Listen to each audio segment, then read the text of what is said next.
دوستو یاد رکھنا، تگڑا اور مضبوط جوان پتہ کون ہوتا ہے؟ جس کی نظریں پوری طرح اس کے کنٹرول میں ہوں. یہ علامت جوانی ہے. جس آدمی کا پوری طرح، دو لوگ دنیا میں کبھی کوئی کارنامہ سر انجام نہیں دے سکتے، ایک جو حرام کھاتا ہو، ایک جس کی نظر ناپاک ہو. محمد بن قاسم جب یہاں آئے تھے نا تو ایک دن بڑے پریشان تھے، تو ایک بزرگ کہنے لگے آپ کیوں پریشان ہیں؟ کہنے لگے راجہ دہر سے مقابلہ ہے اور ہماری فوج تو سندھ کے رستے بھی نہیں جانتی، زبان بھی نہیں جانتی، لڑیں گے کیسے؟ 2-4 دن کے بعد ان بزرگوں کی دوبارہ محمد بن قاسم سے ملاقات ہوئی تو بڑے خوش تھے. کہا اب آپ کیوں خوش ہیں؟ کہنے لگے وہ میرا مقابلہ نہیں کر سکتا، میں نے تحقیق کر لی ہے. کہا کیوں؟ کہنے لگے نظر کا گندہ ہے، اور جو نظر کے گندے ہوتے ہیں وہ میدانوں میں ٹھہرا نہیں کرتے. میدان کے لیے نکلنے کے لیے پاک جوانی کی ضرورت ہوتی، تطہیر مزاج ہونا ضروری ہوتا ہے، پاکیزہ افکار اور سچی اور سچی ستھری سوچوں کا ہونا ضروری ہوتا ہے. اس لیے فرمایا کہ میرا مقابلہ نہیں کر سکتا. حضرت عبداللہ ابن حذافہ کمرے میں تھے تو وزیر کی بیٹی اندر سجی سنوری پہنچ گئی. جیسے ہی آپ نے اس کفر کی چال کو دیکھا تو تیمم کر کے نفل شروع کیے. وہ ساری رات بیٹھی رہی، رب کا بندہ ساری رات عبادت کرتا رہا. عبادت بڑا سہارا ہے، مصلی بڑا سہارا ہے اللہ کے بندوں. صبح دروازہ کھولا، وزیر نے اپنی بچی سے پوچھنا چاہتا تھا رزلٹ کیا نکلا، تو وہ کہنے لگی پیچھے ہٹ جا، اب تیرا میرا تعلق کوئی نہیں، میں نے نبی پاک کا کلمہ پڑھ لیا. اس نے کہا میں نے بھی زمانہ دیکھا ہے، پر یہ کیا لوگ ہیں، کستوری کے بنے ہوئے، سندل سے دھلے ہوئے، کہ میں ساری رات کمرے میں رہی اور 100 اور 1000 آدمی جس جوان کا مقابلہ نہ کر سکے، اتنا طاقتور جوان کمرے میں رہا اور اس نے نظر اٹھا کے نہ دیکھا. او کچا رنگے للاری والا جڑا چڑھدا تے لیندا رہندا ہے، اے عشق تیرے دا رنگ محمد چڑھیا پھر نہیں لیندا. میں کہا ایک دفعہ نظر اٹھا کے نہیں دیکھا، کمال ہو گئی. اتنے بڑے لوگ، اتنی بڑی سعادت مندی، فیروز بختی، معاملہ فہمی حد ہو گئی. اللہ اکبر. دوستو بادشاہ جب پوری طرح ہار گیا نا، اس نے کہا مار دو. تیل گرم کیا ایک کڑاہی میں، اور جب آپ کو اس میں ڈالنے لگے تو آپ کی آنکھوں میں آنسو آ گئے.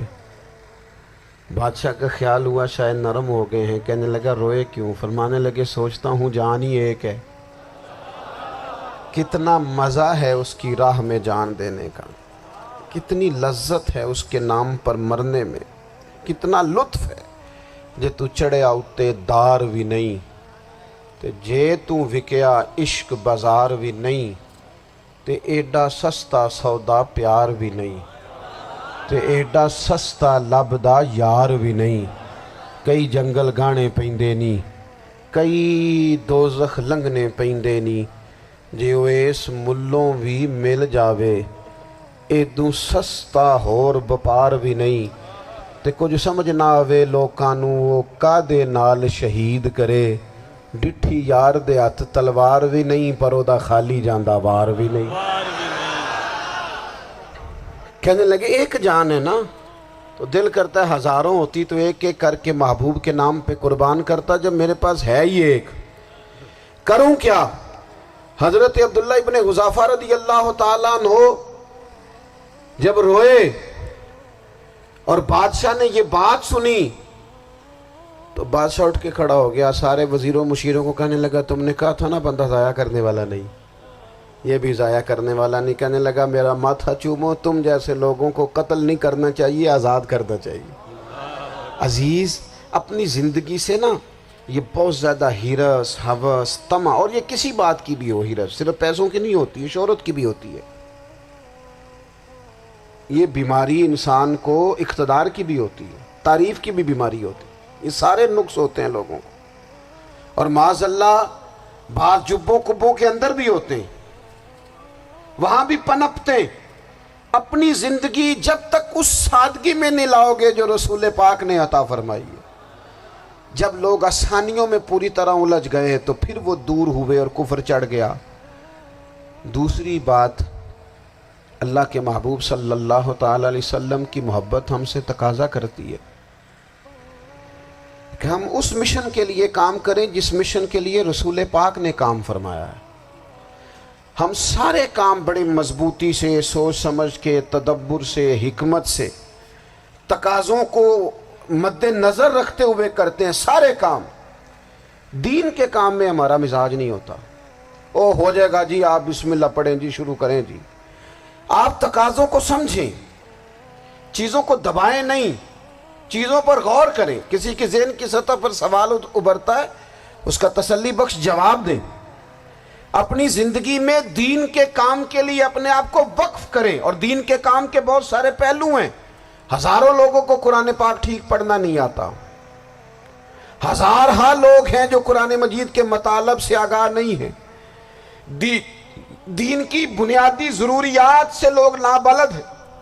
میں آپ کو کس طرح یہ بات سمجھاؤں کہ ہزاروں کی تعداد میں طلاقیں اس لیے ہوتی ہیں کہ مردوں کو طلاق کے مسئلے نہیں آتے، انہیں پتہ نہیں ہے کہ مجھے حقوق زوجین کے معاملے میں کیسے چلنا ہے۔ ڈھیر سارے گھروں میں تباہی اس لیے ہے کہ تربیت اولاد کا دینی منہج ہمیں نہیں پتا۔ اپنا حصہ ملائیں دین کے کام میں۔ ایک آدمی کو اگر تو نمازی کرنے میں کامیاب ہو گیا، تیری زندگی بدل گئی۔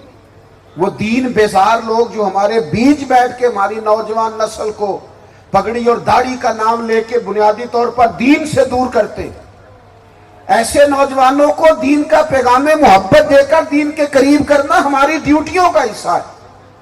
ہمیں ذمہ داری کا احساس کرنا پڑے گا، ہمیں یہ خاص قدم اٹھانا پڑے گا، توجہ دینی پڑے گی۔ مساجد، مدارس، میں آپ سے عرض کروں، اتنی ڈٹ کے مخالفت ہوتی ہے نا مدرسوں کی، اتنی ڈٹ کے۔ میں ادارہ چلاتا ہوں، اس کے چلانے میں جو مشکلات ہیں وہ تو ہم بتا نہیں سکتے آپ کو، اس لیے کہ میری قوم، میرا اس قوم سے تعلق ہے جو نعت خواں امیر کرنا چاہتی ہے، مدرسے نہیں۔ ہاں، نقیب خطیب پیدا کرنا چاہتی ہے، شعر و شاعری کی زندگی کو پروان چڑھانا چاہتی ہے۔ فقط ہمارا ان لوگوں سے تعلق ہے جو لاکھوں کروڑوں روپیہ محافل پہ لگائیں گے، اور قاری صاحب بیچارے اگر مسجد کا کوئی ہونے والا کام کسی وقت بتا دیں گے تو وہ بڑی مشکل آ جائے گی ان کے لیے۔ یہ کیسے ہو سکتا ہے، آپ نے یہ ڈیوٹی بتا دی؟ مدارس، اور جتنا اہم رول دین کو پھیلانے میں مدارس اسلامیہ کا ہے، اتنی زبردست۔ لوگوں کا خیال ہوتا ہے میری طرح کے لوگ شاید کام کرتے ہیں، ڈیوٹی کرتے ہیں۔ یہ 10-15 لوگ آپ کو نظر آتے ہیں جو آپ کو کہیں میڈیا پر یا ادھر ادھر ڈیوٹی کرتے، مخلص لوگ اپنی جگہ پہ، وہ بھی بڑا ہی کام کر رہے ہیں، جو میڈیا پہ آ کے بھی اخلاص سے اور درد دل سے کو دین کی، ان کی بھی کسی بات کی حوصلہ شکنی نہیں۔ لیکن ہزارہا اساتذہ جو مدارس میں بیٹھ کے پڑھاتے ہیں، جنہوں نے وہ سارے لوگ تیار، آپ سمجھ نہیں سکتے کتنا بڑا کام۔ حفظ کا استاد جو ہوتا ہے نا، اس کی ڈیوٹی 24 گھنٹے ہوتی ہے، فجر سے پہلے، اور اس نے بچوں کو اٹھانا ہے۔ تنخواہ تو ہم انہیں دینا نہیں نہ چاہتے جی، تنخواہ نہیں دے دی انہوں نے، ہمیں مولوی امیر نہ ہو جانا۔ مولوی نو تے سوٹ بھی 27ویں والی رات دے ہے تاکہ کدھر سوان کے عید والے دن پا نہ لوے، چونکہ 27ویں تو بعد تے درزی پھڑتا ہی کوئی نہیں، کیوں حضرت؟ ایسا ہی ہے نا، اس وقت تو نہیں نہ لیتا۔ تو ہم چاہتے ہیں مولوی ہماری مرضی کے ہماری طرح کا سوٹ نہ پہن لے۔ مدارس کی مضبوطی آپ یہ دیکھ لیں، یہ صلاح الدین ایوبی کا تعلق بھلا کس چیز سے تھا؟